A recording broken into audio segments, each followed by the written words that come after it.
going on? It's your boy, man. This is a special Father's Day. How's everybody doing? All right. Y'all know who this is right here. This is Pop Chuck right here. This is my father-in-law. We're going to do a special edition today for Father's Day. And we're going to sit back and we're going to have some talk about our Detroit Pistons while we sit here and watch the Tigers. How authentic is that? We brought up some good topics, man. Yeah. Brought up some really good topics. Mm-hmm. And we want to get you guys' opinions. First and foremost, you got the Detroit Pistons getting ready to go into the draft lottery night Tuesday. Right. Plays everything, plays the biggest part. We all know how important it is. With the current roster that we have right now, you got two selections that seem like they're the perfect fit. Well, three selections, honestly. That's only if one falls to us. We know who we're talking about. But you got Evan Mobley, you got Jalen Green. Suggs is out. You know, a lot of people, they starting to figure it out. Suggs is not the guy to bring here. With the talent that we have, who do you draft as a Detroit Pistons fan? Is it Evan Mobley? Is it Mr. Jalen Green? Or is it somebody else? Say if the Pistons get if they go later, say if they get out of the top three, who do you go and get? Who's the next guy? That's a good question. That's what I want y'all to put in the comments. One of the things that we was talking about. Mm-hmm. Now, what me and Pops are going to talk about is, first of all, let's get into these playoffs. We got a lot of ex-Pistons around. Blake Griffin. I tried to tell everybody about Blake Griffin. Even though Brooklyn got put out, he played his butt off. He did. He played. He tried to play a little. Surprisingly, he tried to play a little defense. That's what got me. But I mean, literally, just right. I mean, no bandage on the knee. Right. Nothing. Trying to dunk a little. Nothing. Still shooting the threes. Gave us nothing. Just stole money, really. Yeah. We was also talking about the Milwaukee Bucks, and I was wrong about that. You know, I told y'all, me and Pops was talking about it, and he was wrong, man. And even though they won, trust me, they won. Yeah. But we know it ain't going nowhere else.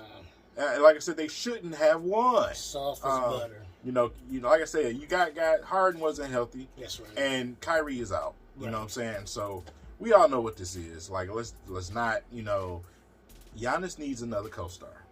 Simple as that. He needs somebody with the ball in their hands that defenses respect. Exactly. I agree. It's simple as that. He got a bunch of third and fourth guys, role players, trying to step up. Right. That's not going to work with Giannis. Right. Because you're not going to win with Chris Middleton is a third guy. Yeah. Maybe even fourth. Right. And Drew Holiday, oh my goodness. Yeah, man. Drew ain't he's not that guy. No. If you want a Drew, you should have been Uncle Drew. It shouldn't have been Drew Holiday. You know what I mean? So. And then Giannis got to play smarter too, man. He's got to play smart. That's what we talked when we first came in. We talked about Giannis. Yeah, he bully ball, but stick with what you know. Then bully and. But he started going out there. I guess he wanted to show, I guess Durant was getting too much play for him. No. And, that boy's the real deal. I don't know if y'all seen, anybody watched that fifth game? When Milwaukee should have won the game, they got up by about 17, almost 20 points. That boy came down. I was telling my son, I said, he made about 10 baskets in a row. And I could have sworn that 5 of them, they went through the net so smooth, the nets didn't even move. I had to ask and say, did he just make the shot? Hey. That's just how smooth he was. And, cold-blooded, no expression when he did it. We've seen this man step up time and time in the playoffs, man, and make big shots and do big things. He fell short on that second big shot because he made the first one. Right. But he was just that much off. Well, that's another thing I forgot to mention too. Yeah, that last shot in the game when he shot it from 3-point land, it wasn't even the defense was fairly good, but he took it in overtime with the shot. Right. What beat Durant was fatigue. Yeah, he was tired, and not just from this game. He played all 50-something minutes. Yep. I think the only time he sat down and rest was halftime, and then when they had timeouts. And these guys ain't healthy, man. Coming off the COVID situation, man. You see what happened to the Lakers. You know what I'm saying? The Lakers won and then came right back and played more. So, you know, like I said, you know, these guys, their bodies are starting to reject them. But Durant stuck through it. He fought through it, man, and he showed up. Yeah, that brother's the real deal. He's the real deal, man. He is the real deal. That, like I said, and you know, unfortunately, it was probably Kyrie got hurt, and they had no answers for that. Y'all seen how he was playing, so they had no answers for that. So and I was wrong. I said I thought Milwaukee could do something, but them guys, man. Brooklyn's biggest problem, they don't have that presence. Exactly. They don't have that defensive presence. They need that big man in the paint that's going to keep guys from running up in there. Exactly. And make you think twice. They need that, man. They're not going to beat you playing defense with those guards that they got. It's just not going to happen. So. No. And then Joe Harris choked. I don't care what nobody says. Choked on the neck bone. He had to be like back in the day, like with Michael when he had Steve Kerr. Yeah. Michael told him, "Look, if I pass you the ball, you better hit the shot." Yeah. And he was wide open on a couple of. As a matter of fact, in that last game, I think he was open about twice. Yeah. He was out there looking like migraine Scottie Pippen. But yeah. he was looking like he didn't want to be there. He was looking like over at Steve Kerr, like, "Why don't you come out here? Right? You suit up." Right. And our picks, let's do our picks for the game tonight. Our picks for the game. My pick tonight, I'm going to go with the LA Clippers. But, you know, the Clippers and the Suns getting ready to do it. I'm going with the Clippers, personally. And I think Paul George has turned the page as far as his play in the playoffs. I don't think he wants to experience what he did last year. So I think he's going to step up tonight. Right. I think they're going to take care of business. Even without Kawhi Leonard, I think they're going to take care of business. Reggie Jackson, ex-Piston, is playing great over there. Right. Well, it should be kind of even, too, because I don't think Chris Paul is playing. Chris Paul, for the Suns, is still out because on the COVID protocol. So the thing is, you know, like I said with Reggie Jackson, I told y'all before about the Pistons organization. I tell you all the time not to get on these players so much because you got to look at the coaching staff. Reggie Jackson is playing the role that he should be playing in LA. It's why he's playing like he's playing. I agree. He did that in OKC as well. Yes. The Pistons, for some brilliant reason, wanted to make him the guy. Exactly. Stan Van Gundy wanted to make him the guy. You see Zion ready to get up out of New Orleans now. Right. Even though Stan is gone, but he done ruined them. He done ruined them, man. They can't keep the parents or him happy over there. Right. Like Stan Van Gundy did so much damage to this team, but then we got Troy Weaver who switched it around in 1 year. 1 year. He switched it. 1 year. Right. We got lucky, Pistons fans. Right. 10 years that Van Gundy had put us in the hole. Yes. Troy Weaver came in here and turned it around. He's turned it around in 1 year. Don't look at the last season, 20 wins, and they did it the right way. Yeah. Okay? They did it the right way. And I know my son had talked to you about the tanking, and these players don't want to tank. No. But their talent allowed them to be able to do that. But the point that we're saying here is we're looking for competitive basketball. You know, it gave me my respect back from Dwayne Casey because he pulled the strings correctly. You know, a lot of us be like, you know, we in the moment, why put this guy in? We want to see him win. You know what I'm saying? Right. But Dwayne Casey kept them strings pulled. Like, listen, we're going to be competitive, but I'm not going to give you too much where these guys is out here just winning games. He played his part well. You know, what I like about that too, though, see, don't think Casey don't want to win. Don't think Troy don't want to win. Oh no, Troy, a couple of weeks ago, last week, he said that this 20 and 52. He don't think I'm happy about it. Oh no, he wants to win, but he's doing it the right way. He knows how to get his own players. He knows talent. Something that Stan Van Gummely or whatever you want. God. Stan Van go out and just get a Blake. To try to save Wario, not Mario. Wario is fatter brother. Wario, that's who Stan Van Gundy. That guy, man, he just tried to put us in hell. His basketball might be a good guy, but basketball coach, no, it's just not the guy, man.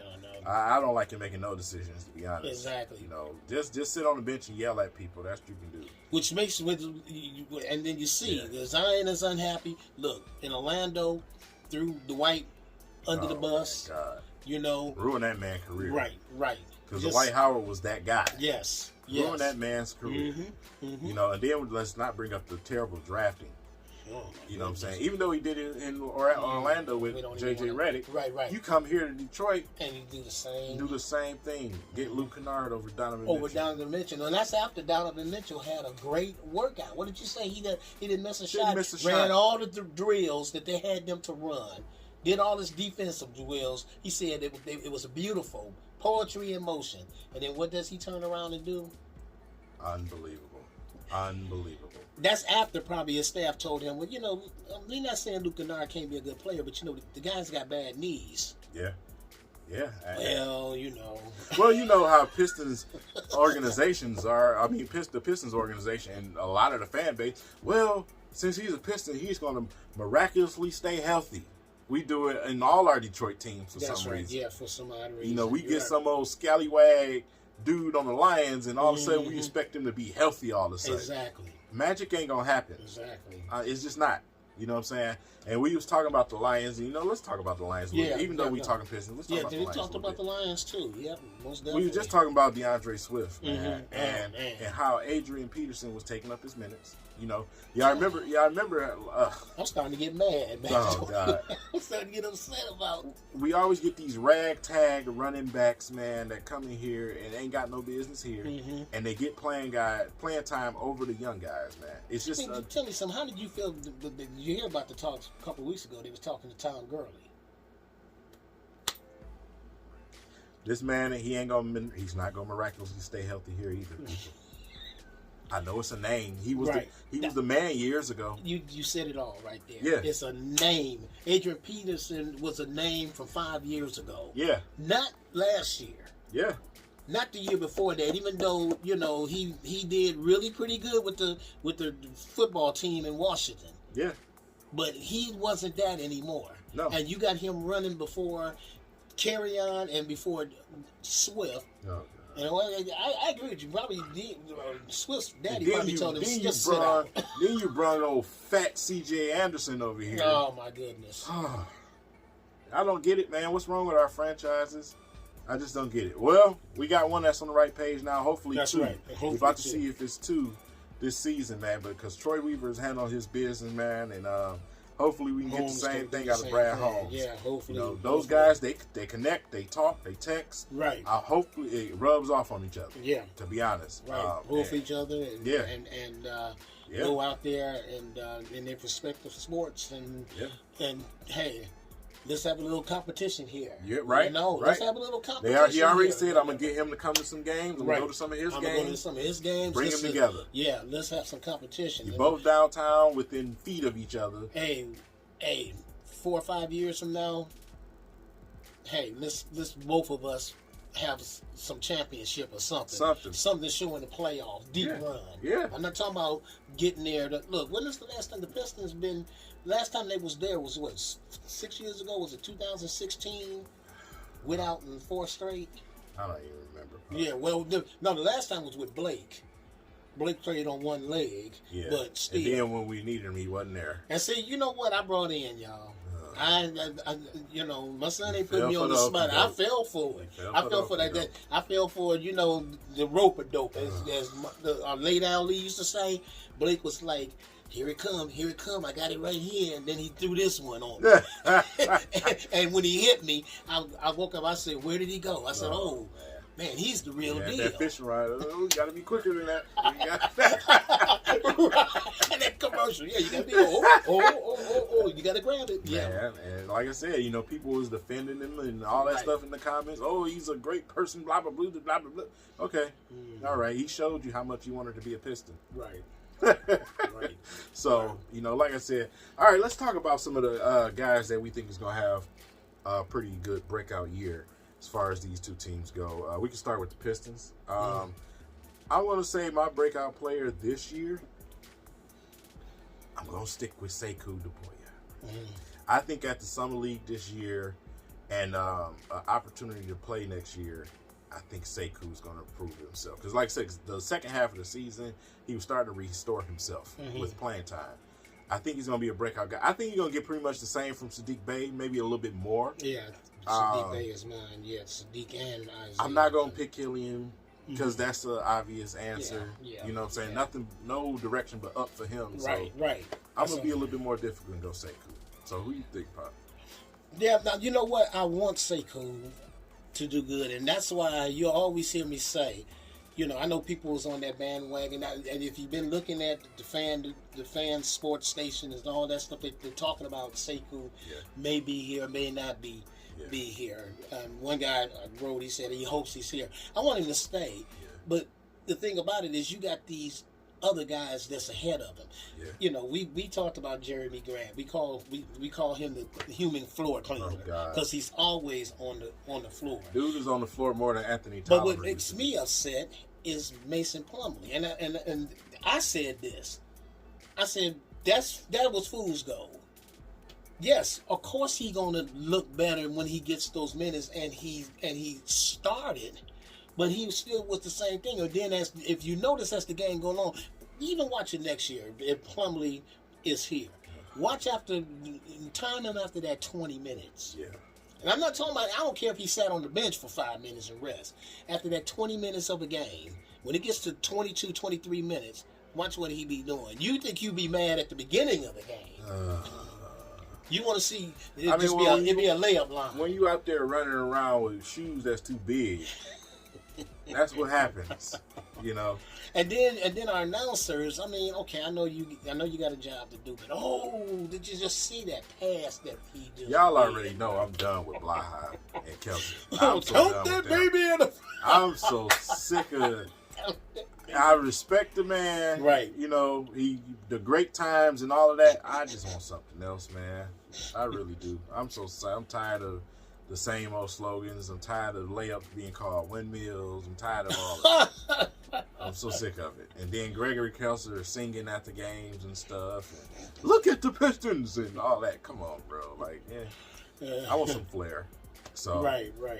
That's the Pistons. Let's talk about the Lions. Breakout players for the Lions. Well, for me, it's we talked about it. It's both the cornerbacks. Yeah. Both of the young guys. Look, these guys did this under bad coaching. Yeah. Plain and simple. Right. I think he's gonna be a dog, like you said. And I think Okudah, he might not be a dog, but he can't be. Yeah. He can't be no worse. And not with who's up to Glenn? It's the DB coach. Oh yeah, Aaron Glenn. Not with Glenn there. Aaron Glenn is brilliant. He's brilliant. He can't be. A lot of y'all don't know who Aaron Glenn is, especially for the youngest crowd out there that's watching this. Aaron Glenn is highly respected amongst some of the top receivers that's played in this league. He's very respected. They talk about how smart he is and how he used to run routes before they even finished them. You know, he knew what he was doing already. So, you know, and you've seen what Okudah said about the difference in the coaching already. So I'm expecting big things, especially from Amani Oruwariye this year, because he held his own in that terrible system. And then who's they got another corner. What's the cornerback they got in the draft too, or was it a safety in the 5th round from Syracuse? Is it? Oh yeah. So I think they're gonna have a nice little rotation. And then you still got Walker, right? Walker, you still Tracy got Walker. Walker. Yeah, you still got Walker. Yeah. So. But the key is coaching. Yeah, it's coaching. It's definitely coaching. And like I said, I'm looking for the defensive line to be a little bit better this year. Maybe we can create at least half pressure this year, because we was just, walking people around and showing them stuff. We wasn't blocking nothing. We wasn't rushing nothing. Well, you know what? It was almost like last year, the defense. You're right, walking people around. You know how you be that ambassador and you bring people in and you say you got to be that ambassador. You got to greet them at the door, and then you got to take them to their tables. You got to take them around, show them around, be nice. The Lions, instead of having on football uniforms last year, they should have had on tux. Yeah, welcome to Walmart. Standing at the door with the yellow vest. That's what we was on defensive line. Right, welcome. Welcome. Come on in. Come on in. You want to run the ball? Come right on through here. Straight to grocery. Right. Where's the grocery? Where's the chicken outlet? Right there by that goal post. Right there. Go ahead. Go for what you know. I'm not gonna stop you. No, I'm not gonna stop you. That's not what we do. Matter of fact, I might stick my foot out and trip some of my guys on the way. Yeah, I mean, it was horrible. I mean, we're laughing, but it was really, really horrible. One thing, I know everybody is jumping on this, the Dave Campbell and what he's saying, and, they talked about him and with the Grand Prix and everything like that. I'm going to tell you what I like about the guy so far. I like that he's going to delegate. Yeah. He ain't, what they say about Patricia, he was the smartest man in the room. You couldn't tell that guy nothing. Oh, when we got Patricia. I want Patricia. He came in on that white donkey with his shirt off and his hairy chest, and y'all just loved it. Oh, we got rid of Caldwell. Now we got Patricia from the Patriots. He's so smart. He's a rocket scientist, and he's the dumbest thing we've had here. He can tell you. I used to look at Caldwell sometimes with his coaching and say it was like, what is he doing? He on the sideline. Believe me, after about the 8th game, and it might not even took that long. About at 6 games in, I was like, where's Jim at? Yeah. Where is Jim? Because this guy didn't have a clue. And then the worst part about Patricia, and we ain't trying to tear down the guy's character. I'm talking about coaching. Yeah. The worst part about him is he used to always have that pencil in his ear. We always have What are you writing? What was he writing? It was just the pencil was in his ear. You see him. He'll make that face. Press conference. And then he'll write something down. He probably write down what he want to eat later on that night. Oh, give this to my wife. Oh God. Tell her to order this. And listen, like I said, it's just, man.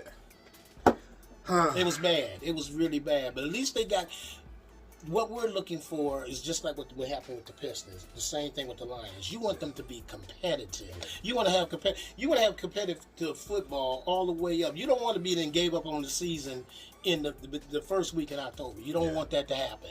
And then by Thanksgiving, you ain't even thinking about looking at the game because you don't want to spoil your dinner. Here's the difference. We're not saying win. Right. We're saying be competitive. Be competitive. Because you can destroy your players if you're not at least competitive. The Pistons did it the right way. They did it the right way. They had the confidence in those young guys. You know what I'm saying? Those young guys were flourishing. I loved it too. Oh goodness, I loved it. I loved how they went out there, and even what is funny. Getting back on the Pistons, you said something very interesting. We already named who we want. We want Sekou. We already know that Sadiq and Isaiah is going to probably step up, and some of the other guys. We liked Frank Jackson too. But back on Killian, give that kid a chance. Yeah. And what I liked about it was, too, you could see the difference even when he came back. Did he make some still rookie mistakes? Sure he did. Because he didn't have no training camp just like all of them. No summer league, no nothing like that. But what I liked about the kid is he looked like he really learned a lot. And as bad as, he ain't the best player. Corey Joseph came in, I think he was really like a mentor more to him and talking to him. And I don't think Corey was like, well, do like I do. I think he was just telling him, you 6'5", you can do this thing. Right. But just take your time and do this. But what I liked about Killian is he didn't just, he got hurt in Milwaukee. And what was it, about the 6th game or something like that? Close to 6, 7 game. He just, obviously, you could see he got better because he didn't just sit around. He was looking at game film. Yeah. He was in, coaches was talking to him. Yeah. He was, he wasn't like Blake, who got 30-something million last year and wasn't even in Detroit. He was in Los Angeles doing a comedy show. Doing comedy shows. Right. Or somewhere else, because he didn't want to be there with his team. Killian was around his team. And I know you can probably say, well, he's a rookie. He got to be there. No. Not necessarily, but he did not sit back on his backside. Yeah. Is what the point that we're making. He went out and worked on his craft. He did his thing. And he did his thing. When he came, and he looked better. Yeah, he looked much better. Even his jumpers. Like I said, and for a kid that didn't even play 50 games, man, come on. You know what I'm saying? And people threw him away after the first 6 or 7 games. I've seen it on the show many a times. Like, come on, bro. Let's get rid of him. Like, oh God. We've been here before. We know how Detroit fans are. We're not gonna go down that wormhole. Exactly. But we just wanted to come on here and kick it with y'all, man. It's been 25 minutes in this video, so don't want to keep y'all much longer. But we definitely gonna do this more often. We gonna have some talks because me and him, we talk. We talk. Especially on game nights, we talk. So I just want to say this to all you dads out there. Real men that love their families. This is a shout out to you. To you. For you men out there that goes to work and bust your butt. That This is a shout out, right? Dude does it consistently. And does it consistently, you know. Because, hey, you got to admit, some of y'all might like your jobs and some of y'all don't, but you still show up. Still show up. You still show up. For the sake of that family. For the sake of that family. Yeah. You ain't taking nothing for granted. And so I just want you to know that I appreciate you as a dad. Yep. Appreciate you. So, leave it in the comments, man. Let us know about some of these topics, man, we talked about, and give us some topics that y'all want us to talk about. So when we do this next special, man, we can address some of those questions. But well, you know what? How did you have me on one time? I love this. Hey, we could do this next week. I'll come over to the house, to the crib. I'm telling you, I invite you all the time. I'm telling you, and sit there under the lights. Let's do it. So with that being said, man, it's been a good one today. I hope y'all enjoy the rest of y'all day. Yes. And y'all be blessed, man. Take care of your family. Love your loved ones. I'll catch you guys later. See you later. Peace.